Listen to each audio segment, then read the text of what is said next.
Is Serena Cobb, Ashley Jennings, and Amy Miller, and we are presenting the survey research methodology presentation. Thanks for joining us today. What is survey research?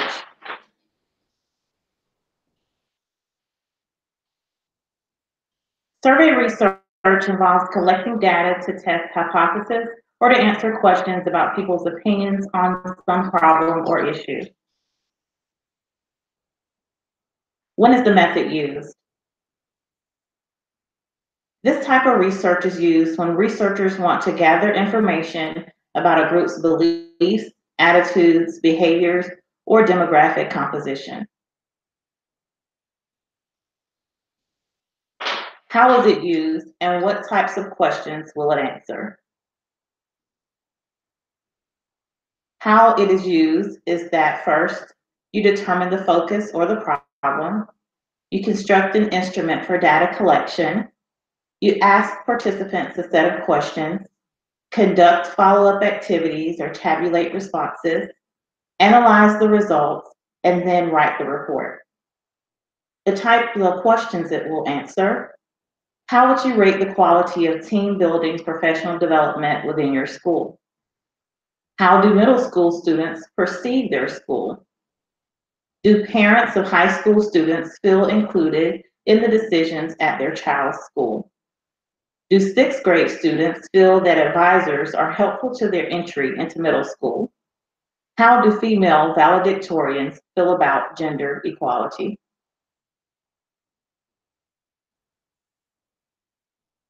What type of data collection is used?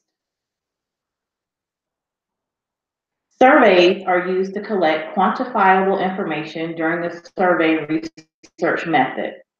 Survey designs are either cross-sectional or longitudinal. The difference is the amount of times the survey is administered. Cross-sectional surveys, data is collected from individuals at a single point in time. For longitudinal surveys, data is collected more than once with a significant period of time elapsing between the administration of surveys. Cross-sectional surveys, as stated before, is collected at a single point in time. It provides data quickly, can immediately begin to analyze data and draw conclusions, and provides a current snapshot.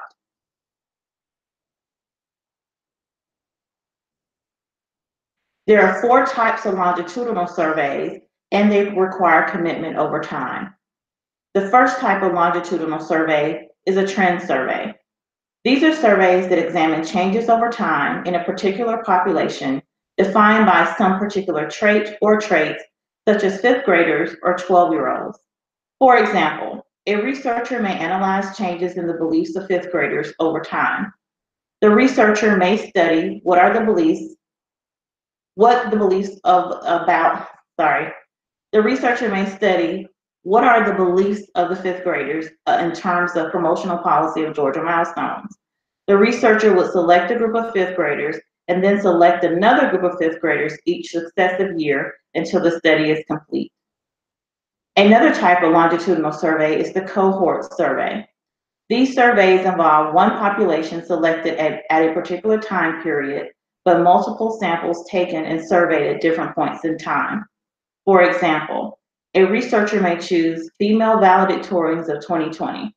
The researcher could identify 1,400 valedictorians in 2020 and send surveys to 300 randomly selected participants. In 2021, this researcher could return to the same population of 1,400 valedictorians and again randomly select 300 participants to survey. The third type is panel survey. These are surveys that involve a sample in which the same individuals are studied over time. For example, in a 3-year study of teacher candidates that graduated from Columbus State University in 2018, the exact same teachers would be surveyed in each of the 3 years of study. The final type of longitudinal survey is follow-up survey. These surveys address development or change in a previously studied population sometime after the original survey was given. For example, a researcher who wanted to study teacher candidates from Columbus State University after the original study was conducted would identify individuals that had participated in the original study and survey them again to examine any changes in attitudes, beliefs, or behaviors. The types of data collection. Surveys typically take one or two forms, questionnaires or interviews. Questionnaires are a written collection of survey questions to be answered by a selected group of participants. Questionnaires can be face-to-face, in person, email, or by regular mail. Interviews are oral question-answer sessions between a researcher and a respondent. Interviews can also be face-to-face or in person, over the phone, via the internet, such as Skype, Google Hangouts, or Zoom.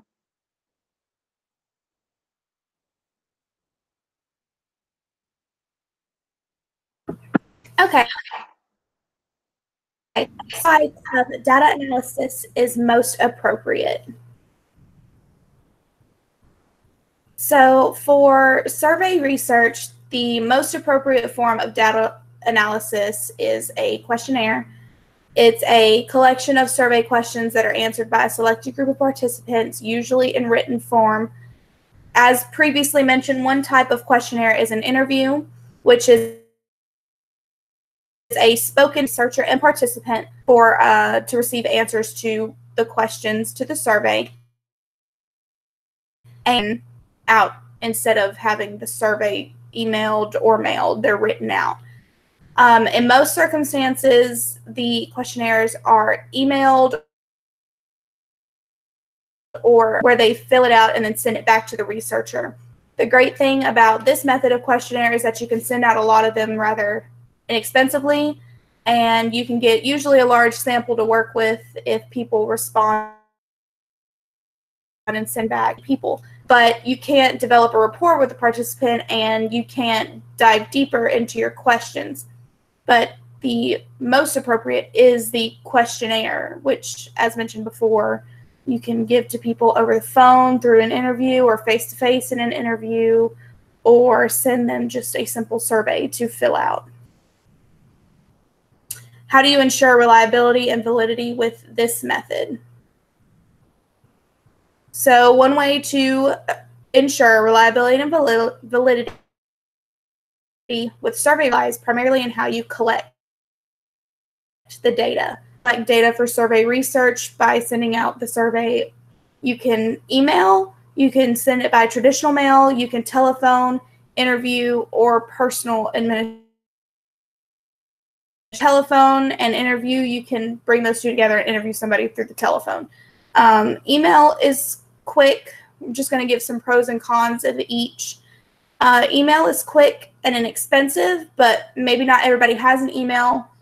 And if you do have an email, they may not respond. They may think it's spam, so they put it in their spam folder. But if it's also not as reliable, because if people have misunderstandings about the questions,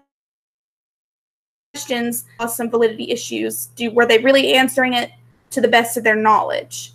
That's one drawback of an email. But it is quick and it is inexpensive, and you can get a large group to work with. So it's a pro. Traditional mail, it's like email. You can send to a large amount of people. It can be rather inexpensive. And it allows people to respond anonymously, which can give them a little bit of confidence when they're answering.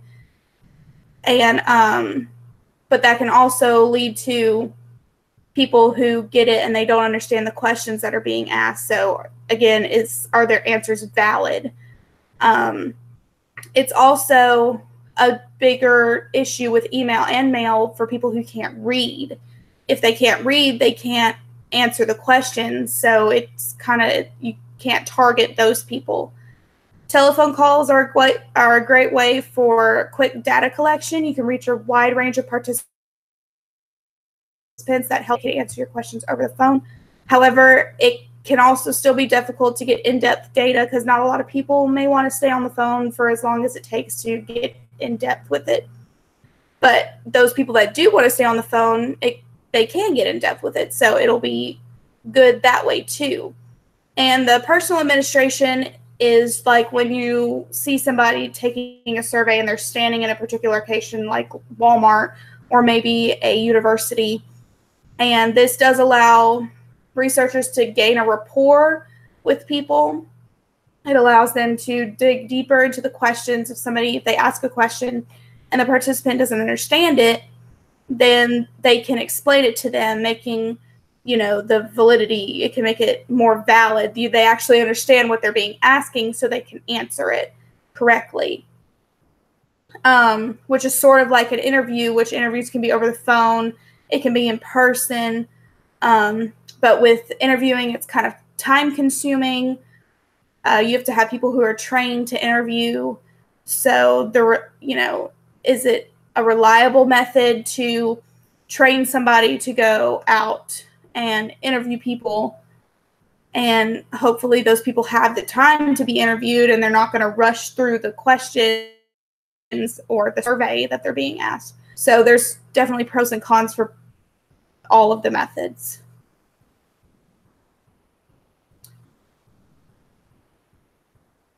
Internal and external validity pertaining to survey research. So there are two types of validity. There's internal and external. Internal being the ability to infer cause and effect, and external being the ability to generalize findings. And for survey research, you can't really infer cause and effect. You can't really guess what somebody's going to put on a questionnaire. You can target people, but you still don't know what they're going to, or what a person's going to answer. However, you can generalize the findings survey that you send out. So when people send surveys back, you can put them in, different piles per survey. Like these people answered these questions and they're from this area. So generally, this area will answer the same for this question. So you cannot, the internal validity is not it doesn't work well with survey research, but you can have external validity where you kind of group people based on what they answer.